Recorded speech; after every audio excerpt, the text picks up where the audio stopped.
Comedy of Errors by William Shakespeare. Act I scene I a hall in the Duke's palace. Proceed, Solinus, to procure my fall, and by the doom of death end woes and all. Merchant of Syracusa, plead no more. I am not partial to infringe our laws. The enmity and discord which of late sprung from the rancorous outrage of your Duke to merchants, our well-dealing countrymen, who wanting guilders to redeem, their lives have sealed his rigorous statutes with their bloods, excludes all pity from our threatening looks. For since the mottle and intestine jaws twixt thy seditious countrymen and us, it hath in solemn synods been decreed, both by the Syracusians and ourselves, to admit no traffic to our adverse towns. Nay, more, if any bond at Ephesus be seen at any Syracusian mots and fairs. Again, if any Syracusian bond come to the bay of Ephesus, he dies, his goods confiscate to the Duke's dispose, unless 1,000 marks be levied, to quit the penalty and to ransom him. Thy substance, valued at the highest rate, cannot amount unto 100 marks, therefore by law thou art condemned to die. Yet this my comfort, when your words are done, my woes end likewise with the evening sun. Well, Syracusian, say in brief the cause why thou departedst from thy native home, and for what cause thou camest to Ephesus. A heavier task could not have been imposed than I to speak my griefs unspeakable. Yet, that the world may witness that my end was wrought by nature, not by vile offense, I'll utter what my sorrow gives me leave. In Syracusa was I born, and wed unto a woman, happy but for me, and by me, had not our hap been bad.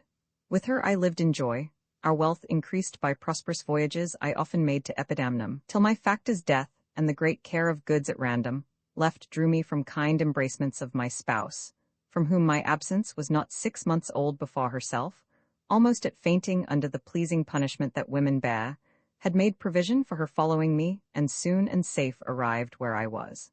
There had she not been long, but she became a joyful mother of 2 goodly sons, and, which was strange, the one so like the other as could not be distinguished but by names. That very hour, and in the self-same Inamina woman was delivered of such a burden, male twins, both alike. Those, for their parents were exceeding poor, I bought and brought up to attend my sons.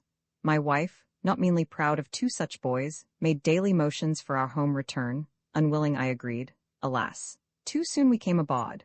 A league from Epidamnum had we sailed, before the always window-baying deep gave any tragic instance of our harm, but longer did we not retain much hope. For what obscured light the heavens did grant did but convey unto our fearful minds a doubtful warrant of immediate death, which though myself would gladly have embraced, yet the incessant weepings of my wife, weeping before for what she saw must come, and piteous plainings of the pretty babes, that mourned for fashion, ignorant what to fear, forced me to seek delays for them and me. And this it was, for other means was none. The sailors sought for safety by our boat, and left the ship, then sinking ripe to us. My wife, more careful for the latter bond, had fastened him unto a small spare mast, such as seafaring men provide for storms. To him one of the other twins was bound, whilst I had been like heedful of the other.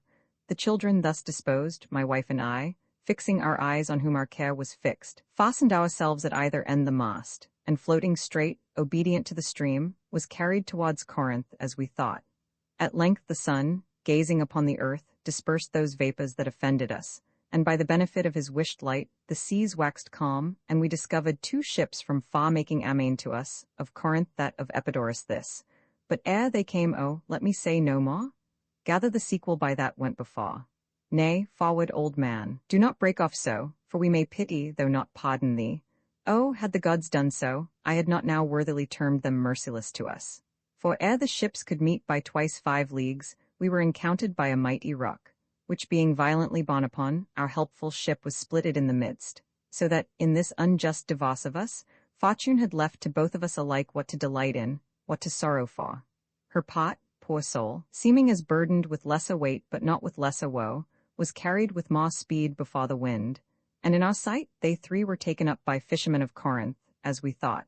At length another ship had seized on us, and knowing whom it was their hap to save, gave healthful welcome to their shipwrecked guests, and would have reft the fishes of their prey, had not their bark been very slow of sail, and therefore homeward did they bend their course.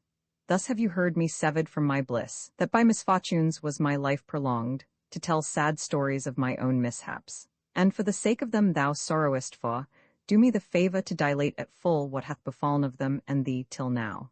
My youngest boy, and yet my eldest care, at 18 years became inquisitive after his brother, and importuned me that his attendant, so his case was like, reft of his brother, but retained his name, might bear him company in the quest of him, whom whilst I laboured of a love to see, I hazarded the loss of whom I loved. 5 summers have I spent in furthest Greece, roaming clean through the bounds of Asia, and, coasting homeward, came to Ephesus, hopeless to find, yet loath to leave unsought that or any place that harbours men.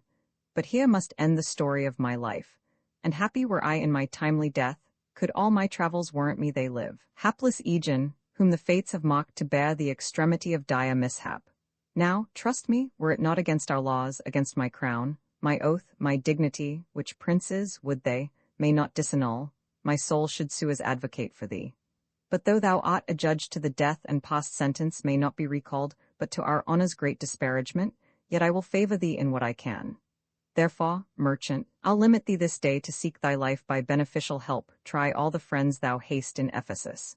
Beg thou, or borrow, to make up the sum, and live, if no, then thou art doomed to die. Jailer, take him to thy custody. Hopeless and helpless doth Aegeon wend, but to procrastinate his lifeless end. Exeunt. Scene room into the mot, therefore give out you are of Epidamnum, lest that your goods too soon be confiscate. This very day a Syracusian merchant is apprehended for a rival here, and not being able to buy out his life according to the statute of the town dies ere the weary sun set in the west. There is your money that I had to keep.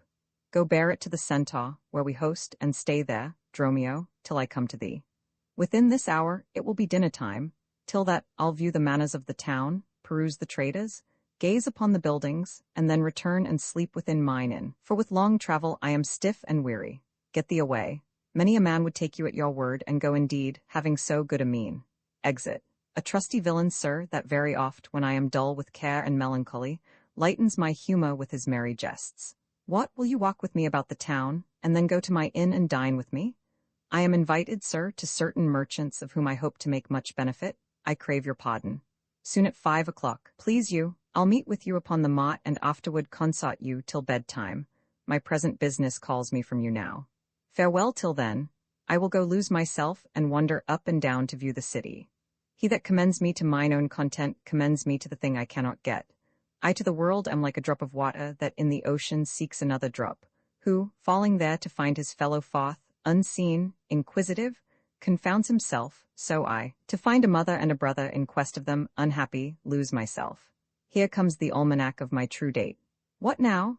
How chance thou art returned so soon, Rather approached too late, the capon burns, the pig falls from the spit, the clock hath strucken 12 upon the bell, my mistress made it 1 upon my cheek. She is so hot because the meat is cold. The meat is cold because you come not home. You come not home because you have no stomach. You have no stomach having broke your fast. But we that know what 'tis to fast and pray are penitent for your default today. Stop in your wind, sir. Tell me this, I pray. Where have you left the money that I gave you? Oh, 6pence that I had o' Wednesday last to pay the saddler for my mistress Cruppa. The saddler had it, sir. I kept it not. I am not in a spot of humour now, tell me, and dally not, where is the money? We being strangers here, how darest thou trust so great a charge from thine own custody? I pray you, jest, sir, as you sit at dinner. I from my mistress come to you in post. If I return, I shall be post indeed, for she will scar your fault upon my pate. Methinks your maw, like mine, should be your clock and strike you home without a messenger. Come, Dromio, come, these jests are out of season. Reserve them till a merrier hour than this.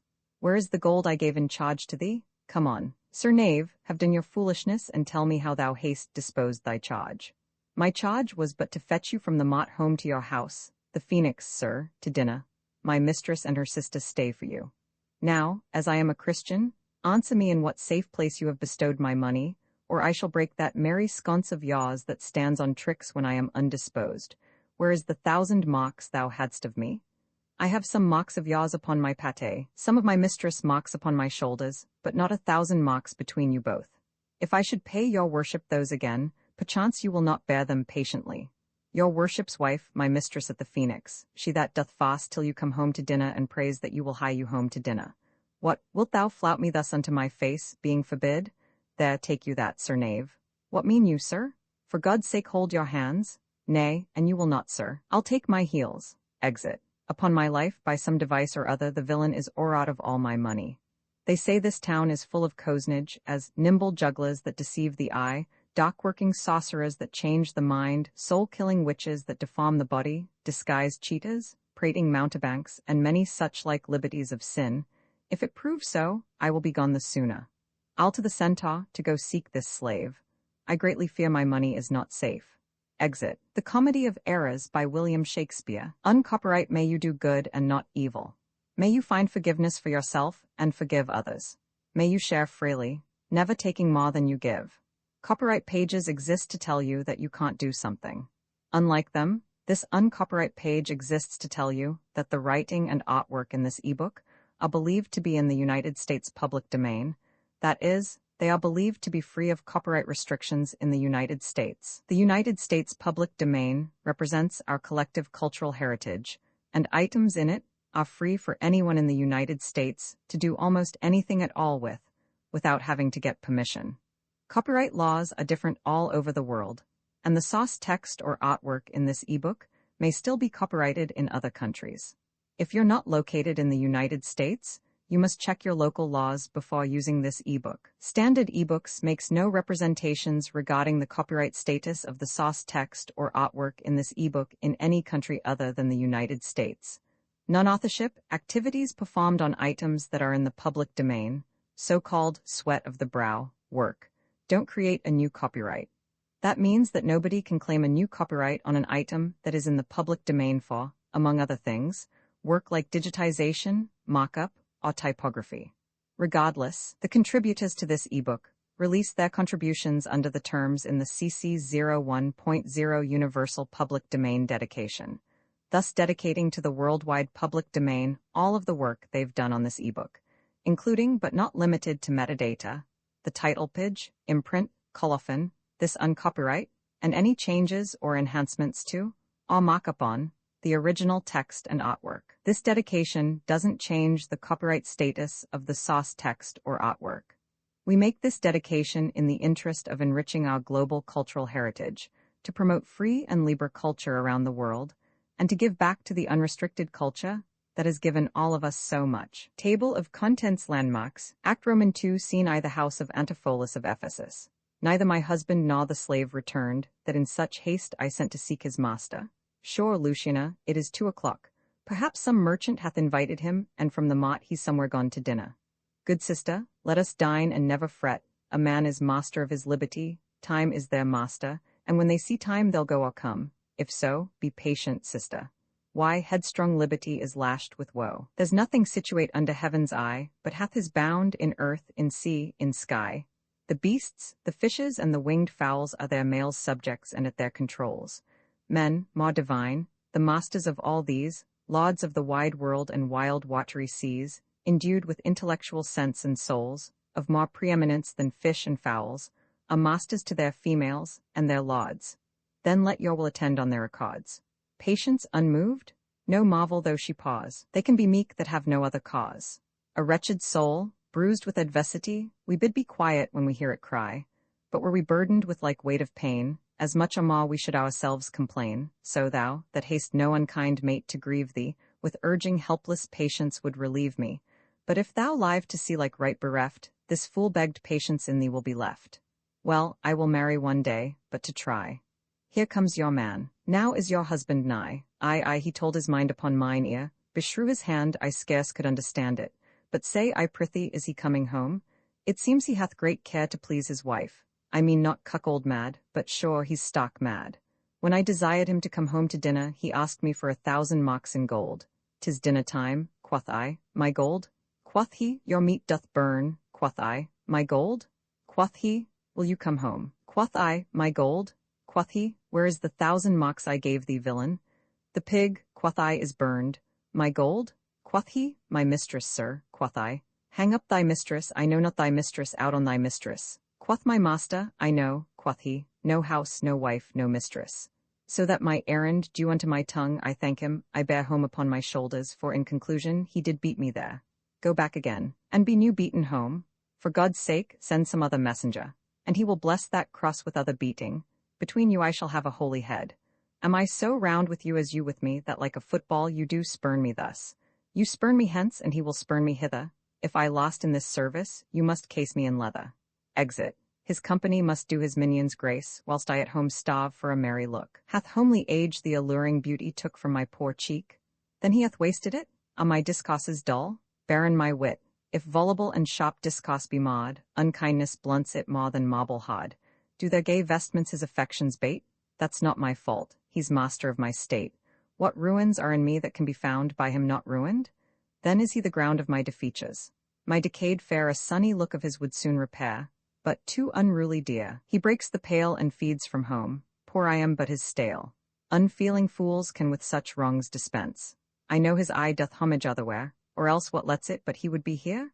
Sister, you know he promised me a chain, with that alone, a love he would detain, so he would keep fair quarter with his bed.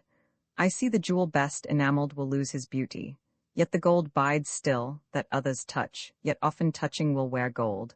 And no man that hath a name, by falsehood and corruption doth it shame. Since that my beauty cannot please his eye, I'll weep what's left away, and weeping die. Scene room into a public place. The gold I gave to Dromio is laid up safe at the centaur, and the heedful slave is wandered forth, in care to seek me out by computation and mine host's report. I could not speak with Dromio since at first I sent him from the mott. See, here he comes. How now, sir? Is your merry humour altered? As you love strokes, so jest with me again. You know no centaur? You received no gold? Your mistress sent to have me home to dinner? My house was at the Phoenix. Wast thou mad, that thus so madly thou didst answer me?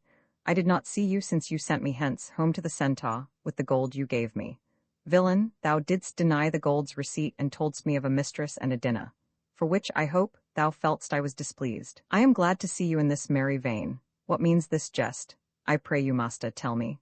Yea, dost thou jeer and flout me in the teeth? Think'st thou I jest? Hold, take thou that and that, beating him. Hold, sir, for God's sake. Now your jest is earnest, upon what bargain do you give it me? Because that I familiarly sometimes do use you for my fool and chat with you, your sauciness will jest upon my love and make a common of my serious hours. When the sun shines let foolish gnats make spot, but creep in crannies when he hides his beams. If you will jest with me, know my aspect and fashion your demeanour to my looks, or I will beat this method in your sconce. Why, first, for flouting me, and then, wherefore, for urging it the second time to me? Was there ever any man thus beaten out of season, when in the why and the wherefore is neither rhyme nor reason? Well, sir, I thank you. I, Antipholus, look strange and frown. Some other mistress hath thy sweet aspects. I am not Adriana nor thy wife. The time was once when thou unurged wouldst vow that never words were music to thine ear, that never object pleasing in thine eye, that never touch well welcome to thy hand, that never meat sweet savored in thy taste, unless I spake, or looked, or touched, or carved to thee. How comes it now, my husband, oh, how comes it, that thou art thus estranged from thyself? Thyself I call it, being strange to me, that, undividable, incorporate, am better than thy dear self's better part. Ah, do not tear away thyself from me. For know, my love, as easy mayst thou fall a drop of water in the breaking gulf and take unmingled thence that drop again, without addition or diminishing, as take from me thyself, and not me too. How dearly would it touch thee to the quick, shouldst thou but hear I were licentious, and that this body, consecrate to thee, by ruffian lust should be contaminate. Wouldst thou not spit at me and spurn at me, and hurl the name of husband in my face, and tear the stained skin off my hollow brow, and from my false hand cut the wedding ring and break it with a deep divorcing vow? I know thou canst, and therefore see thou do it. I am possessed with an adulterate blood. My blood is mingled with the crime of lust. For if we two be one and thou play false, I do digest the poison of thy flesh, being strumpeted by thy contagion. Keep then fair league and truce with thy true bed. I live unstained, thou undishonoured. Plead you to me, fair dame?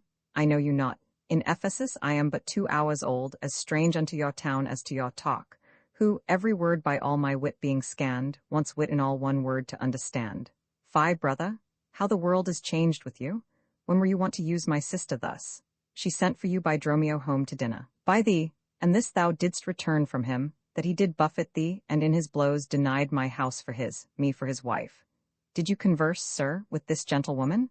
What is the cause and drift of your compact? Villain, thou least, for even her very words didst thou deliver to me on the mott. How can she thus then call us by our names, unless it be by inspiration? How ill agrees it with your gravity to counterfeit thus grossly with your slave, abetting him to thwart me in my mood? Be it my wrong you offer me exempt, but wrong not that wrong with a mock contempt. Come, I will fasten on this sleeve of thine. Thou art an elm, my husband, I a vine, whose weakness married to thy stronger state makes me with thy strength to communicate. If aught possess thee from me, it is dross, usurping ivy, briar, or idle moss, who, all for want of pruning, with intrusion infect thy sap and live on thy confusion. To me she speaks, she moves me for her theme. What, was I married to her in my dream? Ah, sleep I now and think I hear all this. What error drives our eyes and ears amiss? Until I know this sure uncertainty, I'll entertain the offered fallacy. Oh, for my beads, I cross me for a sinner. This is the fairy land. O spite of spites, we talk with goblins, owls, and sprites. If we obey them not, this will ensue. They'll suck our breath, or pinch us black and blue. Why pratest thou to thyself and answerest not? Dromio, thou drone, thou snail, thou slug, thou sot. 'Tis true, she rides me and I long for grass. 'Tis so, I am an ass, else it could never be, but I should know her as well as she knows me. Come, come, no longer will I be a fool, to put the finger in the eye and weep, whilst man and master laugh my woes to scorn. Come, sir, to dinner. Dromio, keep the gate. Husband, I'll dine above with you today, and shrive you of 1,000 idle pranks. Sirrah, if any ask you for your master, say he dines forth and let no creature enter. Come, sister. Dromio, play the potter well. Am I in earth, in heaven, or in hell? Sleeping or waking, mad or well advised, known unto these and to myself disguised, I'll say as they say and persevere so, and in this mist at all adventures go. Act Roman 3 Scene I before the house of Antipholus of Ephesus. Good Signor Angelo, you must excuse us all. My wife is shrewish when I keep not hours. Say that I lingered with you at your shop to see the making of her coconet, and that tomorrow you will bring it home. But here's a villain that would face me down, he met me on the mott, and that I beat him and charged him with 1,000 marks in gold, and that I did deny my wife and house. Thou drunkard, thou, what didst thou mean by this? Say what you will, sir, but I know what I know, that you beat me at the mott, I have your hand to show. If the skin were parchment and the blows you gave were ink, your own handwriting would tell you what I think. Marry, so it doth appear by the wrongs I suffer and the blows I bear. I should kick being kicked, and being at that pass, you would keep from my heels and beware of an ass. You're sad, Signia Balthazar. Pray God our cheer may answer my good will and your good welcome here. Oh, Signia Balthazar, either at flesh or fish, a table full of welcome makes scarce one dainty dish. I to a niggardly host and more sparing guest, but though my cates be mean, take them in good pot. Better cheer may you have, but not with better heart. But soft, my door is locked, go bid them let us in. Within. Mome, Moltos, Capon, Coxcomb, idiot, patch, either get thee from the door or sit down at the hatch. Dost thou conjure for wenches that thou call'st for such staw when one is one too many? Go get thee from the door. O villain, thou hast stolen both mine office and my name. The one ne'er got me credit, the other mickle blame. If thou hadst been Dromio today in my place, thou wouldst have changed thy face for a name or thy name for an ass. Within. Faith, no, he comes too late, and so tell your master. O Lord, I must laugh. Have it you with a proverb shall I set in my staff? You would say so, master, if your garments were thin. Your cake there is warm within, you stand here in the cold, it would make a man mad as a buck to be so bought and sold. A man may break a word with you, sir, and words are but wind, aye, and break it in your face, so he break it not behind. A crow without feather? Master, mean you so? For a fish without a fin, there's a fowl without a feather. If a crow help us in, sirrah, we'll pluck a crow together. Have patience, sir. Oh, let it not be so. Herein you war against your reputation and draw within the compass of suspect the unviolated honor of your wife.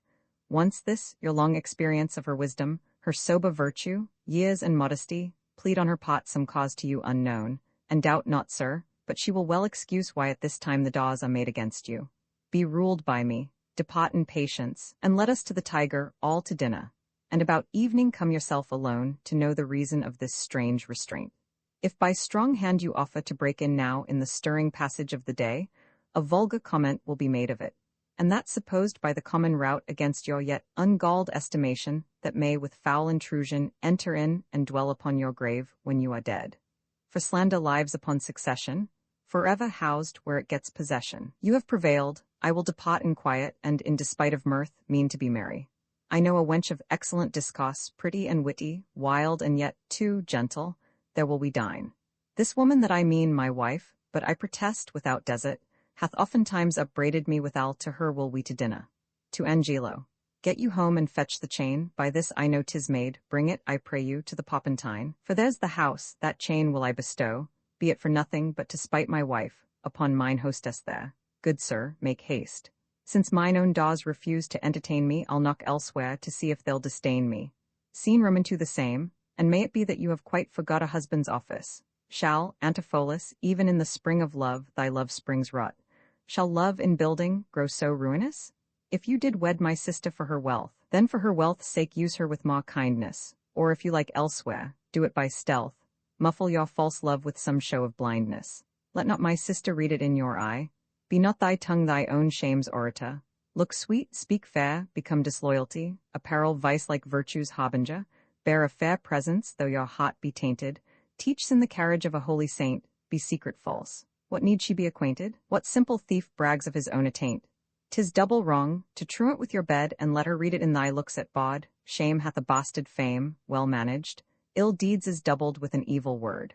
Alas, poor women, make us but believe, being compact of credit, that you love us. Though others have the arm, show us the sleeve.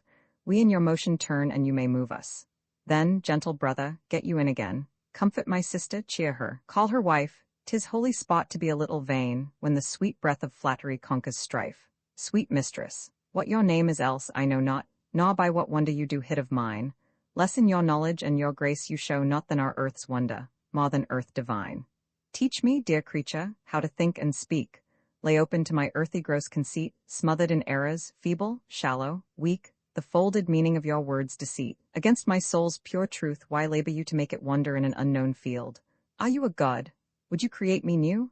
Transform me then, and to your power I'll yield. But if that I am I, then well I know your weeping sister is no wife of mine. Nor to her bed no homage do I owe, far more to you do I decline. Oh, train me not, sweet mermaid, with thy note, to drown me in thy sister's flood of tears. Sing, siren, for thyself, and I will dote. Spread o'er the silver waves thy golden hairs, and as a bed I'll take them in their lie, and in that glorious supposition think he gains by death that hath such means to die. Let love, being light, be drowned if she sink. No, it is thyself, mine own self's better pot, mine eye's clear eye, my dear heart's dearer heart, my food, my fortune, and my sweet hope's aim, my soul earth's heaven and my heaven's claim. Call thyself sister, sweet, for I aim thee. Thee will I love and with thee lead my life. Thou hast no husband yet, nor I no wife. Give me thy hand. Oh, soft sir, hold you still. I'll fetch my sister to get her goodwill. Exit. Go hie thee presently, post to the road, and if the wind blow any way from Shaw, I will not harbour in this town tonight. If any balk put forth, come to the mott, where I will walk till thou return to me. If everyone knows us and we know none, 'tis time, I think, to trudge, pack, and be gone. As from a bear a man would run for life, so fly I from her that would be my wife. Exit. There's none but witches do inhabit here, and therefore 'tis high time that I were hence. She that doth call me husband, even my soul doth for a wife abhor.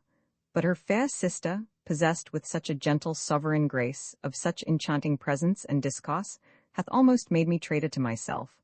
But lest myself be guilty to self-wrong, I'll stop mine ears against the mermaid's song. I know it well, sir. Lo, here is the chain. I thought to have ta'en you at the Poppentine.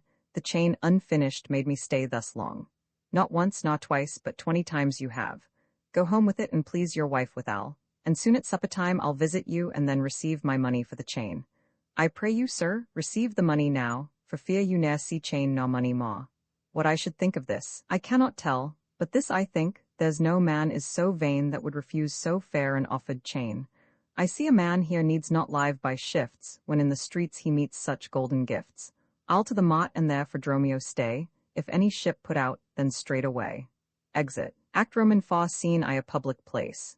You know since Pentecost the sum is due, and since I have not much importuned you? Nor now I had not, but that I am bound to Persia and want guilders for my voyage, therefore make present satisfaction, or I'll attach you by this officer.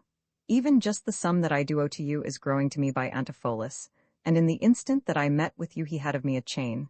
At 5 o'clock I shall receive the money for the same. Pleaseth you walk with me down to his house, I will discharge my bond and thank you too.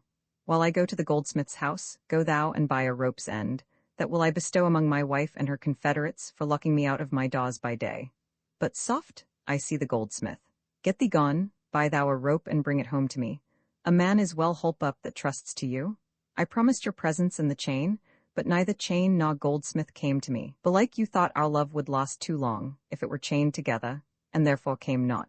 Saving your merry humour, here's the note how much your chain weighs to the utmost carat, the fineness of the gold and chargeful fashion, which doth amount to 3 odd ducats more than I stand debted to this gentleman. I pray you, see him presently discharged, for he is bound to sea and stays but for it. I am not furnished with the present money. Besides, I have some business in the town. Good Signia, take the stranger to my house, and with you take the chain and bid my wife disperse the sum on the receipt thereof. Perchance I will be there as soon as you. And if I have not, sir, I hope you have, or else you may return without your money. Nay, come, I pray you, sir, give me the chain. Both wind and tide stays for this gentleman, and I, to blame, have held him here too long. Good Lord, you use this dalliance to excuse your breach of promise to the Poppentine. I should have chid you for not bringing it, but like a shrew, you first begin to brawl. Come, come, you know I gave it you even now. Either send the chain or send by me some token. Fie, now you run this humour out of breath. Come, where's the chain? I pray you let me see it. My business cannot brook this dalliance. Good sir, say whether you'll answer me or no, if not, I'll leave him to the officer. You wrong me more, sir, in denying it. Consider how it stands upon my credit. This touches me in reputation. Either consent to pay this sum for me, or I attach you by this officer. Consent to pay thee that I never had. Arrest me, foolish fellow, if thou darest. Here is thy fee. Arrest him, officer. I would not spare my brother in this case if he should scorn me so apparently. I do obey thee till I give thee bail. But, sirrah, you shall buy this spot as dear as all the metal in your shop will answer. Sir, I shall have law in Ephesus. To your notorious shame, I doubt it not. Master, there's a bock of epidamnum that stays, but till her owner comes aboard, and then, sir, she bears away. Our fraughtage, sir, I have conveyed aboard, and I have bought the oil, the balsamum and aquavitae. The ship is in her trim, the merry wind blows fair from land, they stay for naught at all but for their owner, master, and yourself. How now, a madman? Why, thou peevish sheep, what ship of epidamnum stays for me? Thou drunken slave, I sent thee for a rope, and told thee to what purpose and what end. You sent me for a rope's end as soon. You sent me to the bay, sir, for a bock. I will debate this matter at more leisure, and teach your ears to list me with more heed. To Adriana, villain, hie thee straight, give her this key, and tell her, in the desk that's covered all with Turkish tapestry there is a purse of ducats. Let her send it. Tell her I am arrested in the street, and that shall bail me. Hie thee, slave, be gone. On. Officer, to prison till it come. Exeunt second merchant, Angelo, officer, and Antipholus of Ephesus. To Adriana? That is where we dined, where Dowsable did claim me for her husband. She is too big, I hope, for me to compass. Thither I must, although against my will, for servants must their masters' minds fulfill. Exit. Scene room into the house of Antipholus of Ephesus. Ah, Luciana, did he tempt thee so? Mightst thou perceive austerely in his eye that he did plead in earnest? Yea or no? Looked he or red or pale, or sad or merrily? What observation madest thou in this case of his heart's meet ears tilting in his face, with words that in an honest suit might move? First he did praise my beauty, then my speech. I cannot nor I will not hold me still. My tongue, though not my heart, shall have his will. He is deformed, crooked, old and sere, ill-faced, worse-bodied, shapeless everywhere, vicious, ungentle, foolish, blunt, unkind, stigmatical in making, worse in mind. Who would be jealous then of such a one? No evil lust is wailed when it is gone. Ah, but I think him better than I say, and yet would herein others' eyes were worse. Far from her nest the lapwing cries away, my heart prays for him, though my tongue do curse. No, he's in taut a limbo, worse than hell. A devil in an everlasting garment hath him, one whose hard heart is buttoned up with steel, a fiend, a fury, pitiless and rough, a wolf, nay, worse, a fellow all in buff, a back friend, a shoulder clapper, one that countermands the passages of alleys, creeks, and narrow lands, a hound that runs counter and yet draws dry foot well, one that before the judgment carries poor souls to hell. I know not at whose suit he is arrested well, but he's in a suit of buff which rested him, that can I tell. Will you send him, mistress? Redemption, the money in his desk. Go fetch it, sister. Exit Luciana. This I wonder at, that he, unknown to me, should be in debt. Tell me, was he arrested on a band? Not on a band, but on a stronger thing. A chain, a chain? Do you not hear it ring? No, no, the bell. 'Tis time that I were gone. It was two ere I left him, and now the clock strikes one. Time is a very bankrupt, and owes more than he's worth to season. Nay, he's a thief too. Have you not heard men say, that time comes stealing on by night and day? If time be in debt and theft, and a sergeant in the way, hath he not reason to turn back an hour and a day? Go, Dromio, there's the money, bear it straight and bring thy master home immediately. Come, sister, I am pressed down with conceit, my comfort and my injury. Exeunt. Scene Roman 3, a public place. There's not a man I meet but doth salute me as if I were their well-acquainted friend, and every one doth call me by my name. Some tender money to me, some invite me, some other give me thanks for kindnesses, some offer me commodities to buy. Even now a tailor called me in his shop and showed me silks that he had bought for me, and therewithal took measure of my body. Sure, these are but imaginary wiles and Lapland sorcerers inhabit here. The fellow is distract, and so am I, and here we wander in illusions, some blessed power deliver us from hence.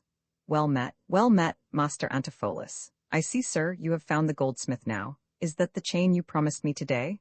Your man and you are marvellous merry, sir. Will you go with me? We'll mend our dinner here. Avoid then, fiend. What tell'st thou me of supping? Thou art, as you are all, a sorceress. I conjure thee to leave me and be gone.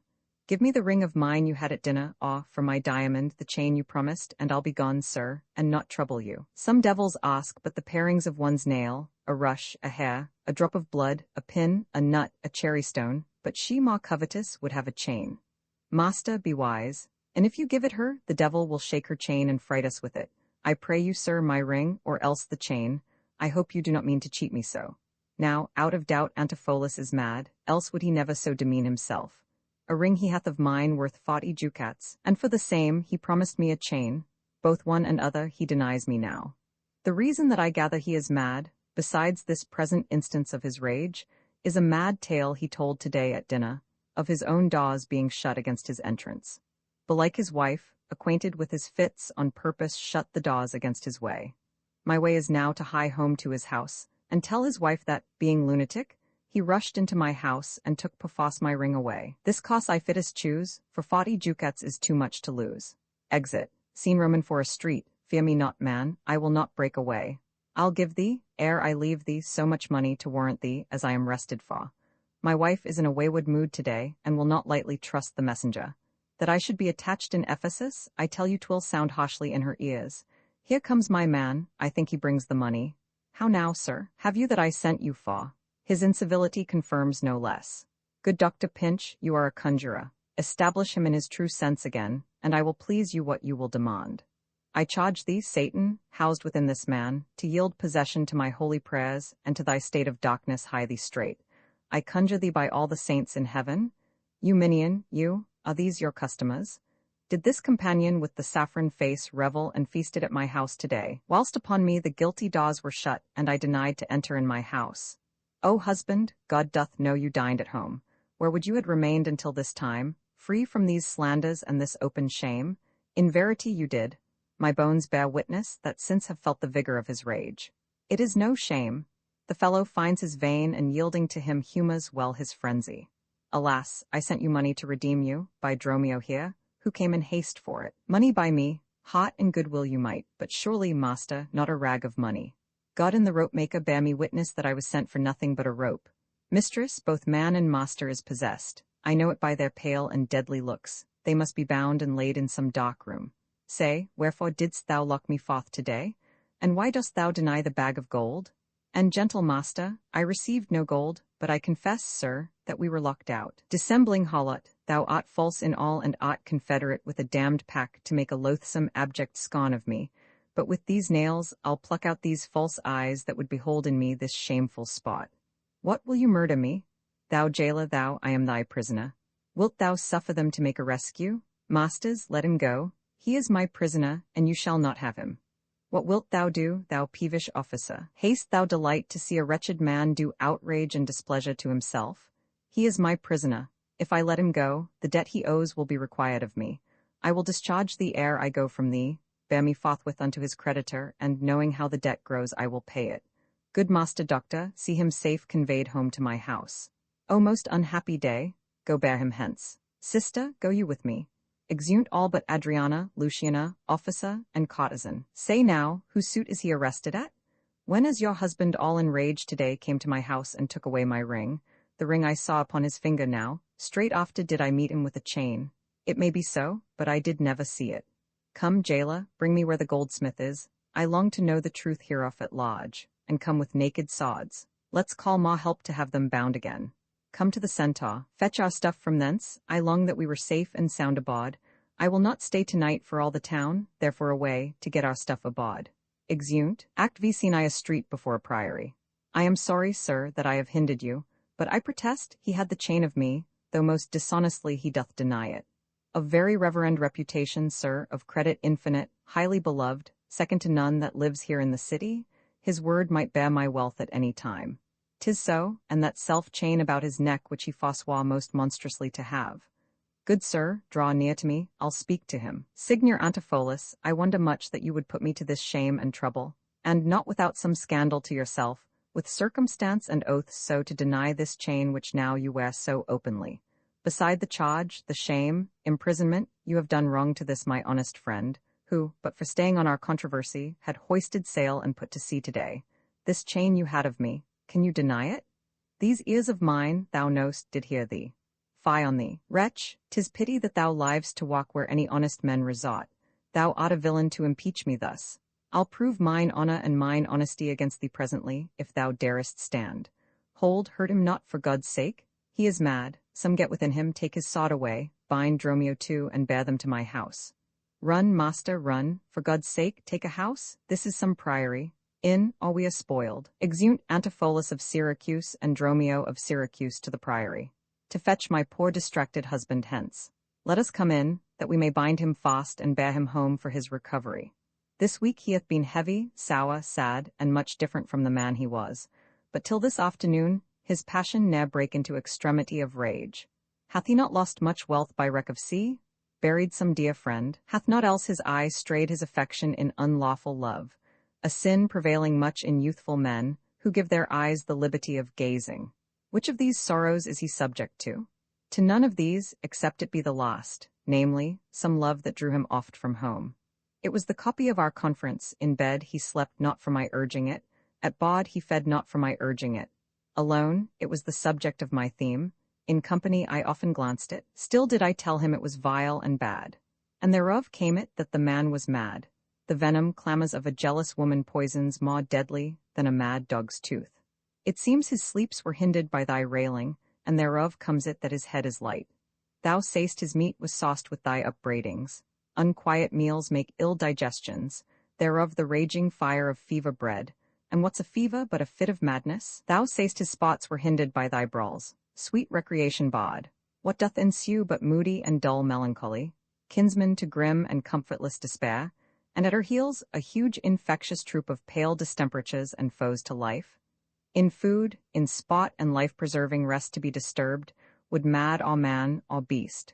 The consequence is then, thy jealous fits hath scared thy husband from the use of wits. She never reprehended him but mildly, when he demeaned himself rough, rude, and wildly. Why bear you these rebukes and answer not? She did betray me to my own reproof. Good people, enter and lay hold on him. Neither, he took this place for sanctuary, and it shall privilege him from your hands till I have brought him to his wits again, or lose my labor in assaying it. I will attend my husband, be his nurse, diet his sickness, for it is my office, and will have no attorney but myself, and therefore let me have him home with me. Be patient, for I will not let him stir till I have used the approved means I have, with wholesome syrups, drugs, and holy prayers, to make of him a formal man again.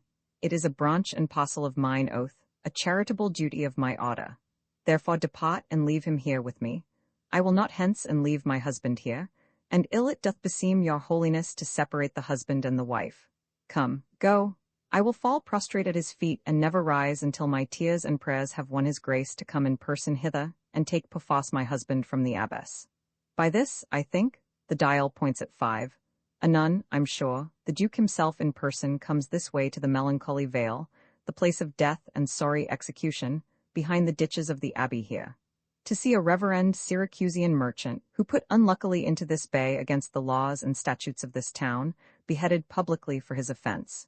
Yet once again proclaim it publicly, if any friend will pay the sum for him, he shall not die, so much we tend to him. She is a virtuous and a reverend lady. It cannot be that she hath done thee wrong. May it please your grace, Antipholus my husband, who I made laud of me and all I had, at your impotent letters, this ill day, a most outrageous fit of madness took him, that desperately he hurried through the street, with him his bondman, all as mad as he, doing displeasure to the citizens by rushing in their houses, bearing thence rings, jewels, anything his rage did like. Once did I get him bound and sent him home, whilst to take order for the wrongs I went that here and there his fury had committed. Anon, I wot not by what strong escape, he broke from those that had the guard of him, and with his mad attendant and himself, each one with ireful passion, with drawn swords, met us again, and madly bent on us chased us away, till raising of more aid we came again to bind them. Then they fled into this abbey, whither we pursued them. And here the abbess shuts the gates on us, and will not suffer us to fetch him out, nor send him forth that we may bear him hence. Therefore, most gracious Duke, with thy command let him be brought forth and borne hence for help. Long since thy husband served me in my wars, and I to thee engaged a prince's word, when thou didst make him master of thy bed, to do him all the grace and good I could. Go, some of you, knock at the abbey gate and bid the lady abbess come to me. I will determine this before I stir. O mistress, mistress, shift and save yourself. My master and his man are both broke loose, beaten the maid's arrow and bound the doctor, whose beard they have singed off with brands of fire. And ever, as it blazed, they threw on him great pails of puddled mire to quench the hair. My master preaches patience to him, and the while his man with scissors nicks him like a fool, and sure, unless you send some present help, between them they will kill the conjurer. Peace, fool? Thy master and his man are here, and that is false thou dost report to us. Mistress, upon my life, I tell you true, I have not breathed almost since I did see it. He cries for you and vows, if he can take you, to scotch your face and to disfigure you. Cry within. Hawk, hawk, I hear him, mistress, fly, be gone. I me, it is my husband, witness you that he is borne about invisible. Even now we housed him in the abbey here, and now he's there, past thought of human reason. Justice, most gracious Duke, oh grant me justice, even for the service that long since I did thee, when I bestrid thee in the wars and took deep scars to save thy life. Even for the blood that then I lost for thee, now grant me justice. Unless the fear of death doth make me dote, I see my son Antipholus and Dromio. Justice, sweet prince, against that woman there, she whom thou gavest to me to be my wife, that hath abused and dishonored me even in the strength and height of injury. Beyond imagination is the wrong that she this day hath shameless thrown on me. This day, great Duke, she shut the doors upon me, while she with harlots feasted in my house. No, my good lord, myself, he and my sister today did dine together. So befall my soul as this is false he burdens me withal. Ne'er may I look on day, nor sleep on night, but she tells to your highness simple truth. O perjured woman, they are both forsworn. In this the madman justly chargeth them. My liege, I am advised what I say, neither disturbed with the effect of wine, nor heady rash, provoked with raging ire, albeit my wrongs might make one wiser mad. This woman locked me out this day from dinner. That goldsmith there, were he not packed with her, could witness it, for he was with me then, who parted with me to go fetch a chain, promising to bring it to the Popentine, where Balthazar and I did dine together. Our dinner done, and he not coming thither, I went to seek him. In the street I met him, and in his company that gentleman. There did this perjured goldsmith swear me down that I this day of him received the chain, which, God he knows, I saw not, for the which he did arrest me with an officer. I did obey, and sent my peasant home for certain ducats. He with none returned. Then fairly, I bespoke the officer to go in person with me to my house. By the way we met my wife, her sister, and a rabble more of vile confederates. Along with them they brought one Pinch, a hungry lean-faced villain, a mere anatomy, a mountebank, a threadbare juggler, and a fortune-teller, a needy, hollow-eyed, shop-looking wretch, a living dead man. This pernicious slave, forsooth, took on him as a conjurer, and gazing in mine eyes, feeling my pulse, and with no face as twere, outfacing me, cries out, I was possessed. Then altogether they fell upon me, bound me, bore me thence, and in a dark and dankish vault at home, there left me and my man, both bound together. Till, gnawing with my teeth my bonds in sunder, I gained my freedom, and immediately ran hither to your grace, whom I beseech to give me ample satisfaction for these deep shames and great indignities. My lord, in truth, thus far I witness with him, that he dined not at home, but was locked out. He had, my lord, and when he ran in here, these people saw the chain about his neck. Besides, I will be sworn these ears of mine heard you confess you had the chain of him after you first forswore it on the mott, and thereupon I drew my sword on you, and then you fled into this abbey here, from whence, I think, you are come by miracle. I never came within these abbey walls, nor ever didst thou draw thy sword on me. I never saw the chain, so help me heaven. And this is false you burden me withal. Why, what an intricate impeach is this? I think you all have drunk of Circe's cup. If here you housed him, here he would have been. If he were mad, he would not plead so coldly. You say he dined at home. The goldsmith here denies that saying. Sirrah, what say you? Why, this is strange. Go call the abbess hither. I think you are all mated or stock mad. Exit one to the abbess. Most mighty duke, vouchsafe me speak a word. Haply I see a friend will save my life and pay the sum that may deliver me. Is not your name, sir, called Antipholus? And is not that your bondman, Dromio? Within this hour I was his bondman, sir, but he, I thank him, gnawed into my cauds. Now am I Dromio and his man unbound. Ourselves we do remember, sir, by you, for lately we were bound, as you are now. You are not Pinch's patient, are you, sir? Oh, grief hath changed me since you saw me last, and careful hours with time's deformed hand have written strange defeatures in my face. But tell me yet, dost thou not know my voice? Not know my voice? O time's extremity, hast thou so cracked and splitted my poor tongue in 7 short years, that here my only son knows not my feeble key of untuned cares. Though now this grained face of mine be hid in sap-consuming winter's drizzled snow, and all the conduits of my blood froze up, yet hath my night of life some memory, my wasting lamps some fading glimmer left, my dull deaf ears a little used to hear, all these old witnesses. I cannot err, tell me thou art my son Antipholus. But 7 years since, in Syracusa, boy, thou know'st we parted. But perhaps, my son, thou shamest to acknowledge me in misery. The Duke and all that know me in the city can witness with me that it is not so. I ne'er saw Syracusa in my life. I tell thee, Syracusian, 20 years have I been patron to Antipholus, during which time he ne'er saw Syracusa. I see thy age and dangers make thee dote. One of these men is genius to the other, and so of these. Which is the natural man, and which the spirit? Who deciphers them? Whoever bound him, I will loose his bonds and gain a husband by his liberty. Speak, old Aegeon, if thou best the man that hadst a wife once called Emilia, that bore thee at a burden 2 fair sons. Oh, if thou best the same Aegeon, speak, and speak unto the same Emilia. If I dream not, thou art Emilia. If thou art she, tell me where is that son that floated with thee on the fatal raft. By men of Epidamnum, he and I and the twin Dromio all were taken up. But by and by rude fishermen of Corinth by Foss took Dromio and my son from them, and me they left with those of Epidamnum. What then became of them I cannot tell. I to this fortune that you see me in. Why, here begins his morning story, right? These 2 Antipholuses, these 2 so like, and these 2 Dromios, one in semblance, besides her urging of her wreck at sea, these are the parents to these children, which accidentally are met together. Antipholus, thou camest from Corinth first, brought to this town by that most famous warrior, Duke Menophon, your most renowned uncle. And so do I, yet did she call me so. And this fair gentlewoman, her sister here, did call me brother. To Luciana. What I told you then, I hope I shall have leisure to make good, if this be not a dream I see and hear.